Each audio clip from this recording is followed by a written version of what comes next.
All right, we're going to talk about the Nasdaq 100 and the SP 500. The day is almost up, and we've had continuation.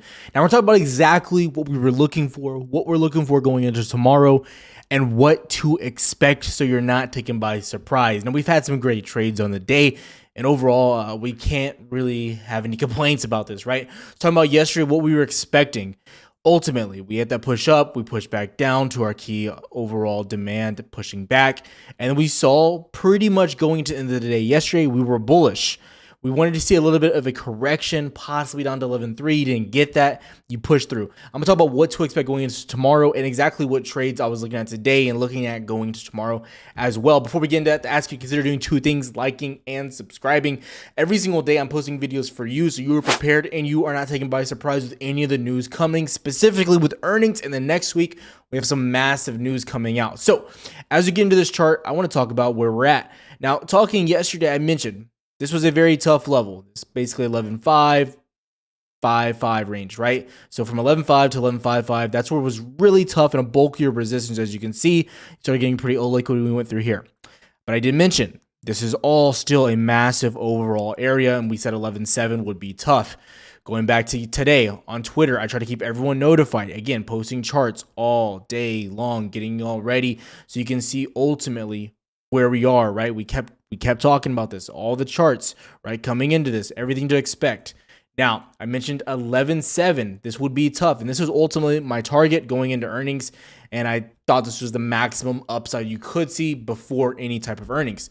Going into tomorrow, I'm just going to go over the earnings as well. We're going to go into the calendar, kick in here. So we have some big ones tonight, and I think these are, like I said yesterday, the forerunners and going to set the overall trend and tone of the market. I believe at the latter half of this week, it is weaker earnings, but I think today we should see a beat on Microsoft. I think they will. Azure is killing it. They killed it last quarter as well. One of the only positive notes, Google, I don't think they'll miss terribly, but I think they have potential just because they're not direct to consumer, if you will. It's more cloud-based content, etc. Now, and that's my main viewpoint there. Chipotle, they always beat. Chipotle is like the undefeated earnings of all time. Spotify, they had good news as well. But really, going to the latter half of the week, like I said, Apple, I think they can miss. They're dialing back on production. Amazon, Jeff Bezos really big on the recession. Intel, all semiconductors are getting hit. Pinterest, you already saw what happened to Snapchat. So I think these could all get hit down here. Meta as well. So be on the lookout there. Now, today with my trades, what was I looking at? I like to be transparent when I've been trading. The past few days, honestly, it's been just nothing. Just been watching the market, a lot of chop here and there. Nothing really great. Not happy with any of the overall gains. Pretty much nothing, right? If anything, small losers across the board, not making much. Today, we came out, we were ready for this market talking about yesterday, right? We had NVIDIA, took overall Disney. We took, I believe, an SPX trade. They all did pretty well today. It was overall a really good day. So going into the market now, looking where we're at, I had to slow down here. But even going into this, I'm going to probably mention it in Discord right after I get into this video, but I'm looking at the last 5 to 10 minutes of the day to get into a strangle. I do believe tomorrow we get pretty nice volatility, so I'm looking for 290s and I believe 280s on SPY, 390s, 380s. I'll probably post it on Twitter as well, and if you're following me on Twitter, you'll get the notification. So that's what I'm looking at because you're coming into this very massive level.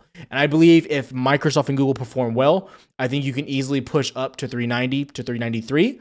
And I do believe if the earnings go pretty terrible, you'll push right back down to level 377, 378. So that's what I'm looking at. That's the game plan going into tomorrow. I want to keep everyone notified on that as well.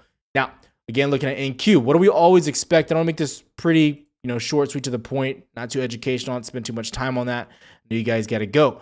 What do we always say about when you're hitting these demands, hitting the top of resistance, hitting the supply, hitting your support, right? What do we always say about that? We expect the move into those levels, and then we expect the move rejecting out of them. So hypothetically, if you're coming down to your support, we expect a bounce. And if you're coming to your resistance, we expect a breakdown. Now, eventually they do break, but the first time, this is what you have to look for, especially when you're getting more on these longer time frames, such as the daily, such as the 4-hour. When you're hitting these levels, we expect initial rejections. And if we don't, typically we get more volatility through them. So that's my game plan specifically on this as well. Now, I'm going to come back to the charts here in a second, but I want to look at the flow that we're getting right now, specifically on Qs, right? We have Qs right now. Less interesting. Yesterday, we saw a different story. We saw a much more bullish flow on Qs. But as we go to SPY, look what we have here.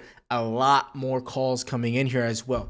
I'm not saying we're going to have a crazy bullish day, because if you look at the flow here, I mean, it's not as good as it has been to some of the really bearish days, right? And volume is very much slowing down. So I want to highlight that as well with this decreasing volume, with the little volume we are getting here on overall options. Guess what? It's to the upside. So these are things I'm watching. These are things I'm interested in.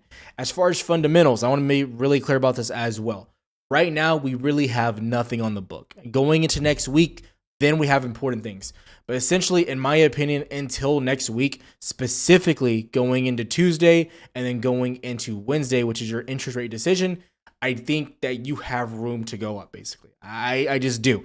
Basically, that's your runway till we hit reality, in my opinion, based on these earnings. So earnings are going to also influence those as well, but right now, I think all eyes are on earnings, and that's what everyone has to be watching. So that's what I'm looking at specifically here as well. Going into Bookmap, this was really interesting as well. All day, again, I've been trading primarily towards that upside, but I do want to highlight how you're moving and what's happened here.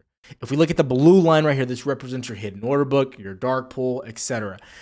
All morning, we saw a lot of shorting, essentially into right now, near the last 15 minutes of power hour. Now we're seeing buys. But before this, it was heavily in favor to the downside, with thousands of lots being sold, really trying to push us down, shorting as well. Your CVD as well. It wasn't the greatest all day, I'm not going to lie. You're pretty choppy up and down, but you have continued up and you are prevailing. But you're not as high as you were back here as well. So these are things to consider as we're looking at this. So I want people to notice that there is still money being bought specifically into the short positions as well. I do not think we're out of the works. I still think there is potential for downside. Going into Yahoo Finance to go over the volume as well, just to really give you a visual of what I'm talking about here when it comes to volume and how much we are slowing down. As you come in, you can also see this, right? Historical data. Your volume is greatly being hit. I mean, you're probably going to end the day around 65, 66 million. That's nothing. Yesterday it was 85. It definitely perked up. It was around 70 near the last hour. But again, this is abysmal. This is terrible. This is not what you want to see. You're moving up with very, very low volume. You had your one good volume day here, but before that, and since that, it's been trash. So these are things you have to be looking at specifically in the market as well. And going into this, we need to remember as well, as we go into what's happening with earnings, the rest of the week is not easy. We need to understand that, in my opinion as well, although I do think these are the two best earnings on the week, you need to be prepared because, again, I believe a lot of these short sellers are positioning themselves for the end of the week, because Wednesday and Thursday is probably going to be terrible. Oil and gas, that's probably going to be good, but not very beneficial for the economy. Okay, so that's the focal point of this video. I'm going to go over some stocks that I'm liking, but that's the essential, most important part of the video. So if you want, you can get out of here if you want. Now let's go into some stocks that I'm liking. Now, again, we can look at NQ. Before I go any further, I just want to address this. Just like I said yesterday, you need to get above 11.5 to really be bullish. I want to be really clear about where we're at now. You have got to open up tomorrow above 11.7. This is going to be a pain. If you can get above 11.7, even like 11.74 to give you some wiggle room, that's where you want to be to get continuation up to hopefully the close of 12,000. That's where you want to see us go. And I think it's totally possible. So I'm going to make that really known, really clear here. We've seen very good tests from ES as well, pushing up to 3,900. I'd be aiming towards 3,950 after this as well. But I think you have a lot of room to run, but you have to get above these levels and continue on this as well. We cannot see a rejection. If you start to see any type of rejection into the morning, I don't like it, okay? You're going to have to get some solid time above at least an hour above the 11.7 range for me to believe that it's not a fake out, okay? Now going into stocks, what are we talking about? Again, yesterday I highlighted Microsoft. I said today you're going to hit 250, and it's been a brick wall since. Microsoft, big earnings coming out tonight. If they beat, we're probably going to see a gap fill. If they beat, I expect this thing to really start pushing up towards 266, 268. Personal opinion, that's what I'd be looking for. Keep it on your radar. Again, I think you'll have an opportunity if they beat. I don't think they're going to go straight up $20 in a straight line. That'd be ridiculous. Tesla, this was wild. Tesla, since we made new 52-week lows, the volume has been incredible. This is one of the most important charts as well. I think all the way up to the 226 area right about here. This is your main line. This has to be your target. If you come out bullish tomorrow, I'd be eyeballing this, trading all the way up to 226. I don't care where you open. That's the most important thing here. If you start to break down, I want to highlight where you're going to be going and what you should be looking at. If you start to break down, I think almost immediately, no matter how, if earnings go bad, you have to be targeting right back towards the weekly level, 206, possibly up to 208. That's where you're going to be targeting if earnings come out bad towards the downside. So upside, anything up to 226, you break them out 226, you're extremely bullish, just to let everyone know. Apple, they do have earnings incoming. I loved them yesterday, up to 150. We talked about this all day yesterday. Now going into the chart, you're getting into the area where we don't love it as much. Okay, upside potential if earnings start to kill. I want to talk about this specifically, and I'm all using the hypotheticals if earnings, because why? Earnings are going to be the biggest factor in this movement to come. Okay, if earnings perform well, then you trade everything bullish. If earnings come out bad, then you trade it to the downside. That's the way it goes.